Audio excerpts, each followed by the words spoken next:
All right, everybody. It's an emergency TLC Talk Sister Wives podcast episode on this Monday.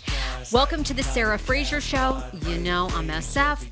I had to do an emergency podcast episode because so much crap, so much shit is going down in the 90-day world, in the sister wives world, in the 1,000-pound sisters world today.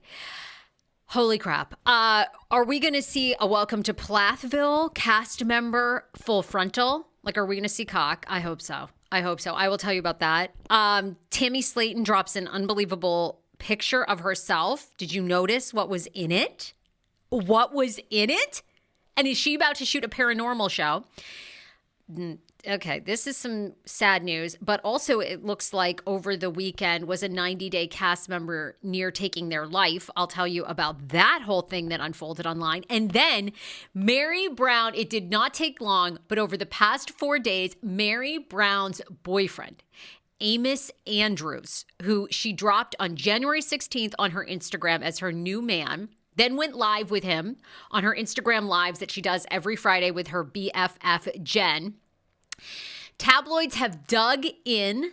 An ex-girlfriend has come out. I mean, there is so much stuff. Are Cody and Robin now hiring PR people as a result of like Meri finding love? And was Amos Andrews, did he almost date someone from Housewives of Orange County? I'm sorry. Are you like overloaded yet? I'm overloaded. Okay, we got so much to get to. Okay, so let's get into, let's dissect all the sister wives stuff first, because that is what you guys are always here for. I'm now fully invested. I'm invested almost more in the gossip than I am the show. Although I will tell you my prediction, I have 2 predictions for sister wives. Mark my words. I think that people are going to start actually being team Robin and Cody. I know. You're like, bitch, you are so far off. But hear me out. I think with Meri now finding like instant love, with Christine Brown / Wooly getting married, I just think people like love to see you happy and then they love to tear you back down. And I think Robin and Cody are playing the long game. And I think people are going to start becoming fans and are not going to be happy with Christine and Meri's choices. Okay. So that is one prediction. And the second prediction is I just think Sister Wives is going to pop off. Season 19 is going to drop sometime this year, probably August, September of 2024. I don't even know if we're going to go that long because the ratings are so big. But I think the tabloid fodder is going to be off the charts for Meri, Christine, Janelle, Cody, Robin, and I believe their kids too. I just think it's only heated up. So be sure to subscribe to TSFS, the Sarah Fraser Show. I'm going to have breaking news for you all the time. All right, what do we know? So January 16th, Meri Brown drops on Instagram that she is dating this hottie, Amos Andrews. Within a couple of days, In Touch broke that Amos has been married 4 times.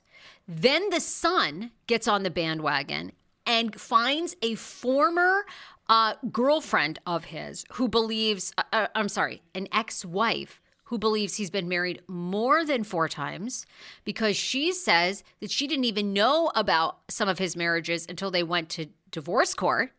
And she is quoted as saying that Amos is fangirl obsessed and seeked out sister wife Meri Brown and wanted to date her. Okay, this is some of the juiciest tea you are going to find. Now, Meri is 53 years old. She revealed her new boyfriend in her birthday post last week. Meri looking good. She is looking good. Amos is 55 years old. Now, through multiple sources, and In Touch first reported that he had been married 4 times before his relationship to Meri started. The U.S. Sun learns that right before dating Meri, he was dating someone else. And according to one of his ex-wives, the timeline of when they broke up with his ex and when exactly he met Meri is very unclear. But essentially, this source is saying that once Amos met Meri, on the ex-girlfriend. An ex-wife who wishes to remain anonymous out of privacy concerns told outlets that he's had his eyes on the sister wife as well as other celebrities. The ex claims he 100% knows Meri. He watched the show when they lived in Las Vegas, and he wanted to find out where she lives so he knows who she is. Without knowing how Meri and Amos met, she went on to say, I wouldn't even be surprised if Amos took his ex-girlfriend to Lizzie's Heritage Inn, which of course we know Meri owns, for a chance run-in encounter. Amos lives in Salt Lake City, which is a few hours away, of course, from Meri in Utah and the B&B. Amos's ex provided an example of how big a fan he is to stars. She says that he also was a huge fan of the Real Housewives. We lived in California. A lot of times we would go to Coda de Casa, which is Orange County, you guys, to the gated community. I believe that's Coda is where Vicky Gumbelson lives. He's kind of fangirl obsessed. He would run into people like that. The ex-wife gave an example about a time they ran into Housewives, Tamra Judge. We saw Tamra once at a Bed Bath & Beyond, and he wanted to go up to her. I'm like, let her be. She's shopping. Nope. He wanted to absolutely go up to her. He was a fan of Housewife shows, of Sister Wife shows. When asked if he went after specifically Meri to date, or perhaps another sister wife such as Christine or Janelle, the ex said that it is more about, quote, opportunity of dating someone with that much money and power. Now, this is an ex, so this can be somebody very bitter. Let's just keep this in mind. Very, very bitter. But she goes on to say in the article, and she remains anonymous, so why aren't you posting your info? Are you afraid of him? Do you have a job? You're worried about repercussions? Or are you bitter? This could be all this. She says that he has a white knight syndrome where he wants to rescue women, but he is looking for a big payday. He wants to be connected with someone famous, and he has, quote, had many jobs. Although it's been reported that he's been married 4 times, a different source says that he's been married more than 4. In fact, the ex-wife interviewed for the story did not find out how many marriages he had until divorce proceedings. The ex had learned that Amos dating Meri. The ex learned that Amos was dating Meri when a relative saw the TV personality's post on social media and passed it along. The shock when I got that picture, my mouth dropped, Queen says. I'm like, quote, oh my gosh. He's going after someone else at a much higher level. When pressed for more information, the ex described him as, quote, a narcissist and controlling individual who becomes extremely jealous of a relationship. He accused me numerous times of cheating on him, and I was just over the controllingness, she says. She says she is not shocked. Amos, by the way, also has children. Oh, if you are one of his kids, please, for God's sakes, please call me. I want to interview you. So he has 3 children as well. Oh, okay. So what do we think? I thought this man was so hot. People are now all over social media saying that there are so many red flags. Then on Friday, Meri, Amos, and Jen went live for a conversation, and they aired it all out. So Jen brought up concerns about Meri's public lifestyle. Was he worried about Meri being a polygamist? He says no. He said on the live, quote, yeah, I'm a really private person. I'm like, really? You're a polygamist? He's like, I'm not on social media. I'm a really private person. I don't let a lot of people into my life. I'm like, oh, so how private are you really? Amos also confirmed In Touch's exclusive reporting that he was married multiple times before and previously filed for bankruptcy. However, Meri didn't seem bothered by this past. What? She jokingly said. I sort of have 3 ex-sister wives and an ex-husband, so I beat you. This was all on the live, okay? So Meri is down with it. She apparently knows. She's well aware of his personality. They've secretly been dating since October of 2023. Do you feel like this relationship is red flags, or we've got to just let it unfold, and just be supportive. I think he's so hot for her. I think he's so good for her. I am looking forward to going to Lizzie's Heritage Inn myself. I mean, I'm stalking her. What do we think? I mean, this comes on the heel of Christine Brown's wedding. Katie, David Woolley's daughter, gets up and says, I called my dad the day I found out Christine was single, and he made his own profile, and here we got her. Like, I mean, these women, y'all sure you want to be on TV? Oh, my Lord. They are stalked and sought after. And now, a couple other big things that are trending around Sister Wives. Meri Brown secretly filed paperwork for a new media business. Here's another prediction. Meri Brown and Jen, their Friday night Instagram conversations are becoming a podcast. I'm just going to say it. And Amos is joining. Amos has hit the jackpot, because I think if he can be loyal to Meri, be good to her, she will be madly in love with him for life. Because these women don't have the experience, right? Some of us, look, honey, before Schman, I think a lot of us, right, during our 20s, we were used, abused, dated, plated. I mean, you begin to you can see through a man real quick if you have life experience. I mean, I've dated older guys. I never really had official sugar daddies, but I always dated wealthy men. Not all it's cracked up to be. I have a girlfriend that's married to a very wealthy man associated with the WWE. And she says to me, Sarah, she doesn't work, but she says to me, Sarah, when you marry for money, you work for it every single day, which means she basically does what he wants all the time. Now, is she draped in Chanel and Louis Vuitton? Yeah. Is it worth it though? I don't know. I mean, you got to go to all his parties. You do what he wants. He wants to be on the golf course on Saturday. If you want to see him, that's where you're at. No. I dated some of these rich guys. No, I don't. I don't want to be on a fucking fishing boat in Montauk just to get a Chanel handbag. No. I'll get my own handbag from this damn podcast. Thank you.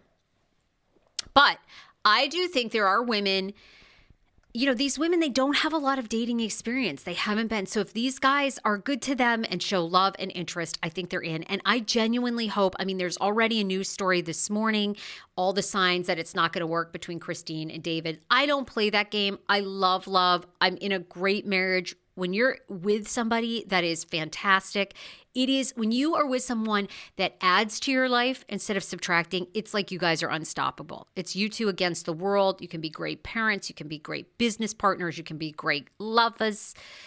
I wish that for both these women. So I'm not getting into the muck of those stories. I hope it's true. It's just, I fear, is more going to come out about Amos. I don't know. I wouldn't be surprised. Like I said, Meri has now filed this LLC, and it's basically Meri Brown Entertainment, I believe. Meri Brown Communications LLC launched months prior to her announcing her separation from Cody. The Sun has exclusively learned that Cody shut down the family's business, Cody Brown Family Entertainment LLC, in October of 2023. Annual reports filed earlier from 2019 until 2023. Cody and his 4 wives were all listed as managers of the business. Now, this could be also just, maybe she's not launching a podcast. This could just be to run all her sister wives' money through. She's a public figure. LLC can give you some legal protection there. Maybe that's what it all is. I don't know, but I wouldn't be surprised if the Friday nights turn into, they all should have podcasts. They'd slay. Meri was also seen over the weekend at celebrating her birthday at a Texas roadhouse in Louisville, Kentucky, and got on a, you know how they have those saddle seats, and she pretended to be riding a mechanical bull. She's lost a ton of weight. She looks great. Amos looks like he's doing it to nothing is better than some good dick. And Meri is finally having it. Whew. And she's dignitized, y'all. She is just dignitized. She is hypnotized by the dick. And she, I don't know. We'll see how it all goes down. But she posted that 2024 is off to a great start. She was pretending to ride the mechanical bull. Have Cody and Robin hired a PR company? I think yes. This comes from McKelty saying, McKelty and Tony do their lives, their paid lives on Patreon that you can subscribe to, and then Redditors will dissect what they say. Apparently, McKelty made a comment that Robin and the Codemeister are working with PR people to work on their image. Smart. They need to. I think they're the two most hated people on reality TV. Probably more than Tom Sandoval. Maybe more than Scandival. So I think it's a good idea that they have PR people. And like I said, I think if they can be committed to each other and truthful, unless we're victims, I think you're going to see a turnaround, because I think people are now skeptical of Meri's relationship, of Christine's. I want to see Christine and Meri and Janelle win. Like I said, I've been in entertainment behind the scenes too for a long time. I work for Fox 5. I developed their podcasts. I worked for iHeartRadio and Cumulus and media. I met Justin Bieber when he was 15 years old. I mean, I'm out here in Hollywood pitching reality show concepts. So I'm having these meetings with Netflix and other big companies. I mean, I'm sort of an insider in a lot of this stuff. And I can just tell you, yeah, I want them all to win. And I don't dislike anybody, but also, they're going to get an edit. You wait, coming up, Robin and Cody, for the fans to like them more. It's just going to take one or two things and people are going to have different opinions. Mark my words. But they apparently are working with a PR company. We'll see what that means over the coming months. They don't have much of a social media presence because they're so disliked. But does this mean they start launching more social media? We shall see. Are they going to start doing interviews? Oh, for God's sakes, please come on the Sarah Fraser Show. I always try to give everybody a fair shake. Let me thank a sponsor. And then, are Christine and David a part of AUB royalty? If you're thinking to yourself, what the frig is AUB royalty? I'll tell you about that. And then David Woolley's niece murdered in Mexico. This story getting play over the past couple of days. Let me thank Horizon Fibroids. Ladies, did you know 80% of us will have a fibroid by the age of 50? Fibroids can be so badly. You can be bleeding throughout the month and have to get blood transfusions or iron transfusions. The saddest part about having fibroids that are debilitating, because they cause bloating, they can make you gain weight, they can cause infertility issues, is that lots of times your OBGYN will say, well, the only way to stop them is a hysterectomy. Not true. For God's sakes, if you live in the DC region, Dr. Will Neem at Horizon Fibroids is a top fibroid doctor. Don't believe me? Go and do the research, read the reviews, go to the Better Business Bureau. This man has an impeccable reputation because he does something called uterine fibroid embolization. He's been a sponsor with the Sarah Fraser Show for 4 years. Now, why have we had this ongoing fabulous working relationship? Because you guys actually go to him and he's actually very, very good. This is a trusted place, this podcast. I take your trust in me very, very seriously, and I don't recommend doctors that aren't 5-star. He is that person.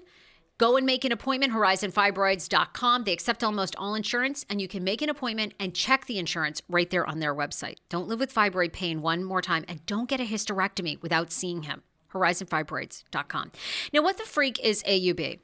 It's related to the Mormon church, and it's kind of like a Mormon church royalty. I don't know a lot about the old Mormon church. I'm going to be honest. I'm Catholic. I guess we're all a little crazy. You know what? If you're a part of an organized religion, I absolutely love religion. I love Christ. I love God. I love working on a spiritual base. Nothing is better than getting out of bed in the morning and thanking God for everything you have. 10 toes, 10 fingers, the health of a child, your own health, the gift of another day to make a difference.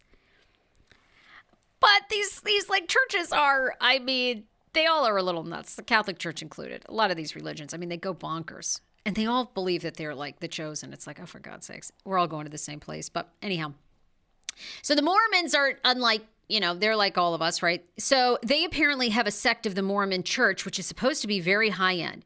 The Apostolic United Brethren Church Connection. Are Christine and David a part of this AUB Mormon royalty? No.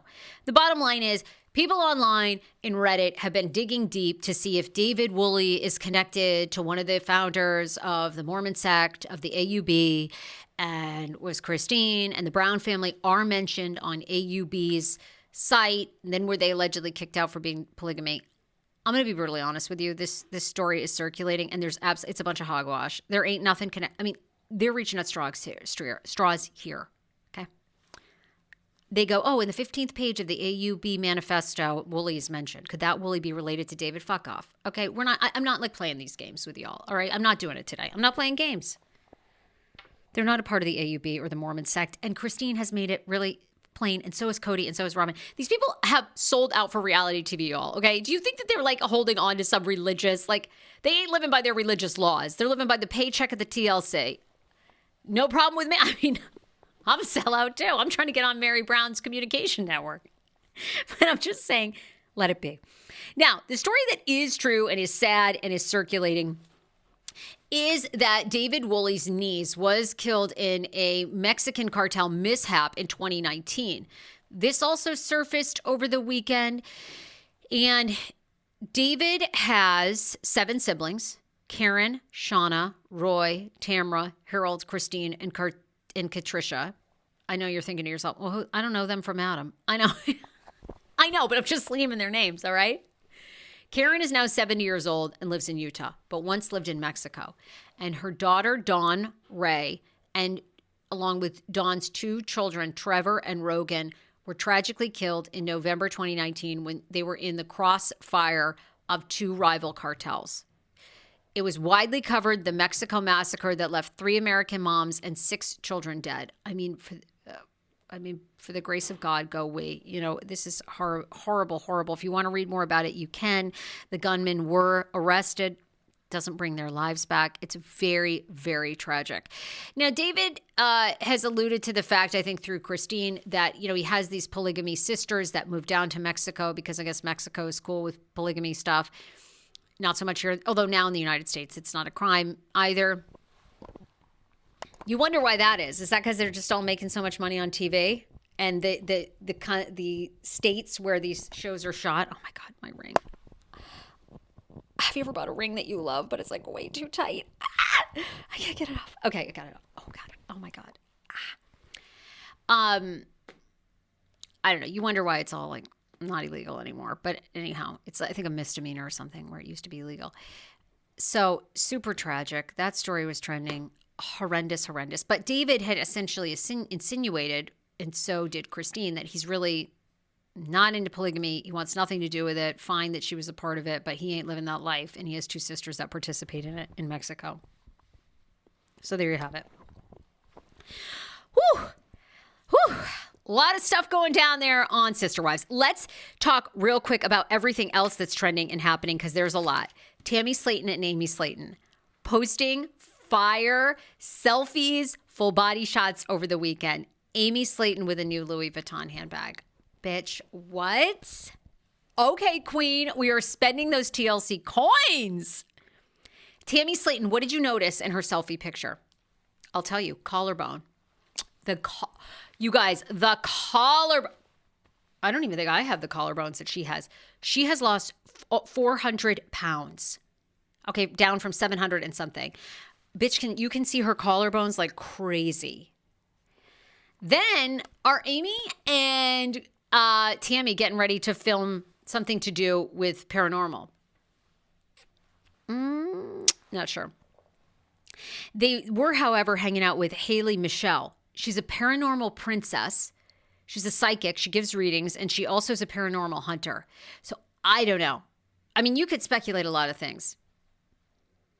Is their house haunted down there in Kentucky? Did Tammy want a reading, maybe trying to touch base with Caleb on the other side? I don't know. But they were posting pictures. They all looked very glam, very good. People are very concerned about Stacey Silva, hospitalized with an emergency surgery over the weekend. I don't think it's that serious because Darcy was on her Instagram over the weekend showing off a massive diamond ring. If your sister was that ill, I don't know. Are you on there going, check out my diamonds? Diamonds. Oh my God. 18 carats. I think the bitch is fine. I don't know what's going on because this is not the first time that Stacey has been hospitalized, and she did have to have an emergency surgery, but she's left all of us hanging by posting this picture saying she had to have emergency surgery. Thanks for your prayers. And then nothing else. We don't know any of the story. A lot of people are very concerned that this surgery has something to do with a complication from one of her numerous plastic surgery procedures. She's had boob implants, nose job, cheek lift, lip lift, lipo, facelift, and also went to Turkey, had her teeth done. Now, they go to Istanbul for a lot of their procedures. I would rather have the skin sag. Nothing against our friends in Istanbul. They're lovely. I know people that have gone to Turkey. They have hair go for it. But when it comes to your face, you need to have a board. There's a reason doctors are board certified plastic surgeons. There's a reason. I'm sure doctors are very lovely in other countries, and you can call me country phobia. I don't care. When I have a facelift, it's going to be by a board certified, someone that's done many here in California and has an incredible anesthesiologist team and is right next to Cedars. No, I ain't playing. So we'll see what comes out of that. Are we going to see Micah Plath's dick? Oh, I would do anything. He's in a new coffee book that is going to drop that is 65 pounds. Now that's British, the British money. So what does that translate to? Isn't it always like double? So I think it's like $125. I'm thinking about buying this. Over the weekend, Micah Plath was mutually tagged in Yummy Zine's Instagram. Now, what is Yummy? Yummy appears to be maybe more for gay men, where they offer like old school calendars and coffee books. Sasha Olsen's debut book, Beach Boys, embarks on a global journey across 5 continents spanning 3 years of world exploration. This hardback, beautiful photographic coffee table book depicting unshown, fresh photo stories of men for your pleasure. Oh. Cover model, Micah Plath. Olsen captures the essence of over 40 international models against stunning backdrops, seamlessly blending beach landscapes and male beauty. The book celebrates moments of contemplation, friendship, and the joy of being in nature, and symbolizing freedom and authenticity through nudity and reflecting Olsen's profound connection to the sea. Then we see Micah Plath's ass. Oh my God. Oh my. Ah! This man is over 18, so what I'm showing you is legal. Okay, Yummy, I'm ordering. There's a wait list, apparently, for this book. Micah Plath and Beach Boys. I think we're going to see full dong. God, am I ready to see it? So hot. Are you buying it? Are you buying it? Probably about $125 if you're ordering. You ordering it? Oh, my God. So sexy. So freaking sexy. Lastly, okay, why did I do this? I'm ending on like a sad note. All right, whatever. I don't know. You know what? Sorry. My producer cap wasn't on this morning. Cleo. You know her from Before the 90 Days. Christian and Cleo. Very scary weekend, apparently. Did Cleo put up a cry for help? It looks like it. A lot of people thought that she was going to unalive herself over the weekend. Now, one of my favorite PR people, she had put up a post saying,